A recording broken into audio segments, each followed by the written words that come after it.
Radhe friends, जय Shri Krishna. Veena Deepak Soni YouTube channel में आप सभी का स्वागत है। फ्रेंड्स, आज की इस वीडियो में हम जानेंगे अधिक मास का उद्यापन कैसे कर रहे थे। वैसे तो हमने कोशिश की हम इस वीडियो में आपको उद्यापन की पूरी विधि अच्छे से बता देंगे, लेकिन फिर भी यदि आप किसी चीज़ में कंफ्यूज है तो कमेंट करके वापस से आप मुझसे पूछ सकते हैं। सबसे पहले हम जान लेते हैं कि उद्यापन आप कब कर सकते हैं। यदि आपने अधिक मास स्नान किया है तो यह उद्यापन जरूर करना चाहिए, और यदि आपने केवल 5 दिन का स्नान किया है यानी एकादशी से अमावस्या तक किया है तो भी उद्यापन चाहे कर सकते हैं। और यदि आपने 5 दिन का व्रत स्नान नहीं किया है तो यह भी उद्यापन किया जा सकता है। यह उद्यापन आप अष्टमी से लेकर अमावस्या तक का कभी भी दिन कर सकते हैं। यदि आप इन दिनों में यह उद्यापन नहीं कर पा रहे तो उससे भी पहले भी कोई अच्छा दिन देखकर आप यह उद्यापन कर सकते हो। और अधिक मास होने के बाद भी आप यह उद्यापन कर सकते हैं, लेकिन कोशिश करें कि जल्दी से जल्द आप इसे पूरा कर लें। चाहे तो जब भी अधिक मास आए तब यह उद्यापन आप हर बार करें, नहीं तो एक बार तो जरूर करना चाहिए। उसके लिए आप पूरा महीना अधिक मास स्नान करें या 5 दिन स्नान करें। एक दिन का भी स्नान नहीं करे तो यह भी उद्यापन भी किया जा सकता है। अब हम जानते हैं कि उद्यापन कैसे करेंगे। इस उद्यापन में आप 1, 2, 5, 7 जितना आपका सामर्थ्य और श्रद्धा हो उतने जोड़े आप जोड़ी जिमा सकते हैं। ज़्यादा नहीं हो पाए तो कम से कम एक जोड़ा जोड़ी को आप जरूर जिमाएं। उसके लिए जोड़ा जोड़ी को पहले से ही न्योता देते, फिर जिस दिन उद्यापन कर रहे हैं उस दिन सुबह जल्दी जल्दी स्नान आदि से निवृत्त होकर 5 दीपक का दीपदान करें। यह दीपदान आप किसी भी मंदिर, पीपल, तुलसी के वृक्ष, केला, घर के मंदिर, घर के मुख्य दरवाजे के बाहर, गौशाला में कहीं भी कर सकते हैं। उसके बाद विष्णु भगवान की पूजा करें, चाहे तो घर पर ही करें चाहे मंदिर में करें, प्रार्थना करें। विष्णु भगवान, मैंने आपको नियमित अधिक मास का उद्यापन करने का संकल्प लिया, आपकी कृपा से वह बिना किसी विघ्न के पूरा हो।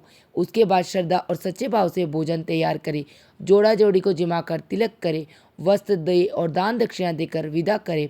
वस्त्र तथा दान दक्षिणा के लिए ब्राह्मण में साड़ी, ब्लाउज, पेटीकोट, सुहाग का सामान दक्षिणा रखकर ब्राह्मण को जो भी वस्त्र पहनते हैं 5-7 वस्त्र दक्षिणा रखकर, साथ में आप चाहे तो मालपुए, जलेबी, अनाज, घर का कोई भी सामान, रसोई का सामान आदि भी उन्हें दान कर सकते हैं। अलावा अधिक मास के उद्यापन में हमें 33 सामान देने होते हैं। उसके बाद ही अधिक मास का उद्यापन पूरा माना जाता है, लेकिन ऐसा आप हर बार करें यह जरूरी नहीं। यह दान आप केवल एक बार भी कर सकते हैं और फिर चाहे तो कितनी बार भी कर सकते हैं। यह दान सुहागनियों के अलावा आप ननद, जेठुती, भांजी, ब्राह्मणी, बेटी को भी दे सकते हैं, चाहे वह कुंवारी हो। इस तरह से अधिक मास का उद्यापन किया जाता है।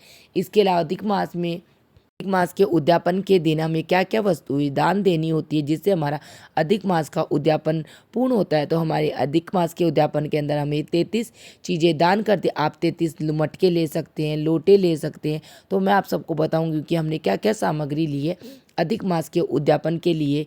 तो सर्वप्रथम मैंने सारी सामग्री को इकट्ठा कर लिया है कि हमें अधिक मास के उद्यापन के लिए क्या क्या सामग्री ले रख चाहिए होगी। मैं आपको सबको बता, मैंने सारा सामान इकट्ठा कर लिया कि हमने अधिक मास के उद्यापन के लिए क्या क्या लिए। तो ये मैंने लोटे लिए हैं, इस प्रकार हमें 33 लोटे लेने हैं, बोतल, ये सभी सामग्रियाँ जो अधिक मास के उद्यापन के लिए हमें चाहिए होगी। तो मैं आपको सबको सभी सामग्रियाँ डिटेल में दिखाऊंगी और बताऊंगी कि क्या क्या सामग्री हमें चाहिए होगी और किस प्रकार हम अधिक मास का उद्यापन कर सकते हैं जिससे हमें पूर्ण फल की प्राप्ति होगी। आप सबको पता है भगवान विष्णु को अधिक मास अत्यधिक प्रिय है, क्योंकि इस मास को हम पुरुषोत्तम मास भी कहते हैं।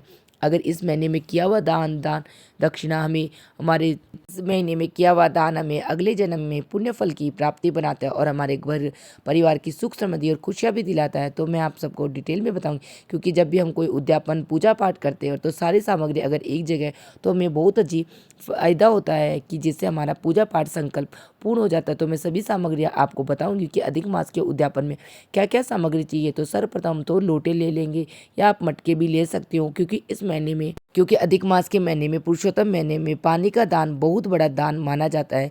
तो इस प्रकार मैंने 33 लोटे ले लिए। आप चाहो तो मटके ले सकते हो, चरी ले सकते हो, जो भी आपका सामर्थ्य हो उसके हिसाब से आप ले सकते हो। उसके बाद में हम सभी मटकों में लोटों में हम दक्षिणा रखेंगे, क्योंकि पूजा में रही कमियों को पूर्ण करने के लिए हम दक्षिणा रखेंगे।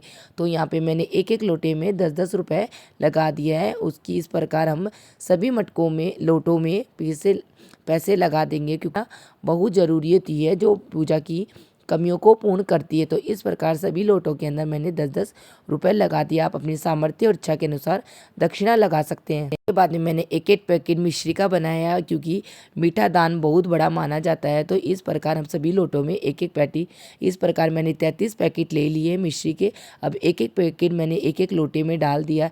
तो इस प्रकार सभी लोटों में 33 मिश्री के पैकेट डाल देंगे, क्योंकि जब हम आम, नींबू और ये सब देते हैं तो उसमें मीठे का दान भी बहुत ज़रूरी होता है। तो मैं आपको एक एक सामग्री बता रही हूँ कि मैंने किस प्रकार 33 सामग्री क्या क्या ली है।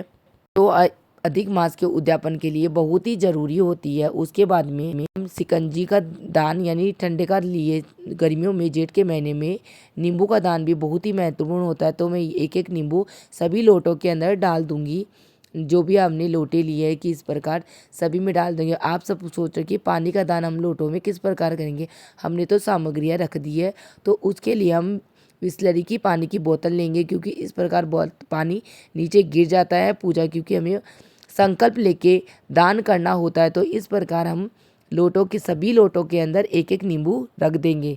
इस प्रकार हमारे जो 33 लोटे हैं सभी के अंदर एक एक नींबू रखा जाएगा। उसके बाद में हम सबको बताया था कि अधिक मास के यानी पुरुषोत्तम महीने में पानी का दान बहुत बड़ा दान है। तो हम सभी लोटों में एक एक बिसलरी की पानी की बोतल रख देंगे, क्योंकि अगर इस प्रकार हम खुले में पानी देते लोटे में तो सभी लोगों का पानी गिर जाता और वह पीने के काम नहीं आता। तो इस प्रकार हम पानी की बोतल रख देंगे तो सभी लोगों के पानी पीने के काम आएगा। तो इस प्रकार हम 33 बोतलें लेके आएंगे और सभी में एक एक बोतल रख देंगे, जिससे सभी लोग यह पानी पी सके।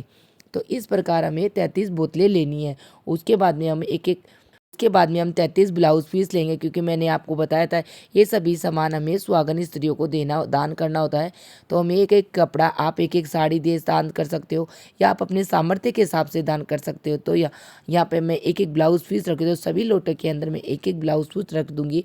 आप कलर हमेशा लाल रंग की, क्योंकि कभी भी हम कोई चीज़ का दान करते हैं, पूजा पाठ करते हैं, तो उसमें अच्छा कलर यानी शुभ कलर ही काम में लिया जाता है। तो यहाँ पे मैं लाल रंग के ब्लाउज पीस ले रही हूँ और सभी पे मैंने गोटा लगाया, क्योंकि यहाँ पे गोटा लगाना भी बहुत ही शुभ माना जाता है। तो इस प्रकार 33 जो मैंने लोटे तैयार किए सभी के अंदर मैं ब्लाउज पीस भी लगा दूंगी। तो ये देखो 33 लोटे बन के तैयार हो गए। उसके बाद में हमें एक एक आम देना होता है। तो लोटों के अंदर ये आम नहीं आएगा, क्योंकि आप सबको पता है जेठ का महीना चल रहा है तो इसमें गर्मी बहुत होती है। तो इस प्रकार ये आम हम साइड में ही रख देंगे 33 एक बास्केट में डाल के, जिससे हमारा संकल्प पूरा होने के बाद में अच्छे से दान देंगे, नहीं से ये खराब होने का डर होता है। उसके बाद में हमें पंखियाँ लेनी होती है, क्योंकि आप सबको पता है जेठ के महीने में बहुत ज़्यादा गर्मी होती है। तो जेठ के महीने में गर्मी होती है, इसके लिए हमें 33 पंखियाँ भी दान करनी होती है। तो यहाँ पर मैं 33 पंखियाँ लेके आऊँगी, वह भी हमें दान करनी है। तो सभी सामग्रियों एक जगह इकट्ठा कर लेंगे। इस प्रकार लोटों के तैयार होने के बाद में हमें 33 पंखियाँ भी रख देंगे, क्योंकि हर एक और सुहागन स्त्री को हमें एक एक लोटे के साथ एक एक पंखी, आम और ये सभी चीज़ें दान देके और उनसे आशीर्वाद प्राप्त करना है। तो इस प्रकार हम रख लेंगे। उसके बाद में मैंने आपको डिटेल में बताया कि एक एक लोटे में मैंने क्या क्या सामग्री रखी है। उसके बाद में एक हमें बाल्टी लेनी है, क्योंकि एक बाल्टी हमें विष्णु भगवान की दान करनी होती है। तो इस प्रकार स्टील की एक बाल्टी ले लेंगे, जिसमें हमें एक नींबू, एक आम, एक दक्षिणा, इस प्रकार सब कुछ रखनी है। कि ये सारी तैयार हो गई है। उसके बाद में मैं आपको बताती हूँ कि अब हमें करना है, क्योंकि ये संकल्प लेना होता है उद्यापन से पहले। तो ये लोटा तैयार हो गया। लोटे पे सर्वप्रथम में मोली बांध ली है, ये बहुत ही ज़रूरी है। उसके बाद में हम लोटे को तिलक कर देंगे। तो मैं आपको बता रही हूँ इस प्रकार सभी लोटों को हम तिलक कर देंगे रोली और कुमकुम से, क्योंकि आप सबको पता है भगवान विष्णु को रोली और कुमकुम, हल्दी का तिलक बहुत प्रिय होता है। हल्दी कुमकुम से तिलक कर देंगे। उसके बाद में अब मैं आपको वस्त्र भगवान लक्ष्मी माता के लिए हमें वस्त्र दान करने हैं। तो आप पैंट का टुकड़ा ले सकते हो, धोती ले सकते हो, जो भी व्यक्ति आप पहनता हो वह आपकी उसके हिसाब से वह चीज़ें ले सकते हो। और लक्ष्मी माता के लिए हमें एक साड़ी बेस लेना, उसके ऊपर हमें सुहाग सामग्री भी रखनी होती है। उसके बाद हमें एक मिठाई लेनी है।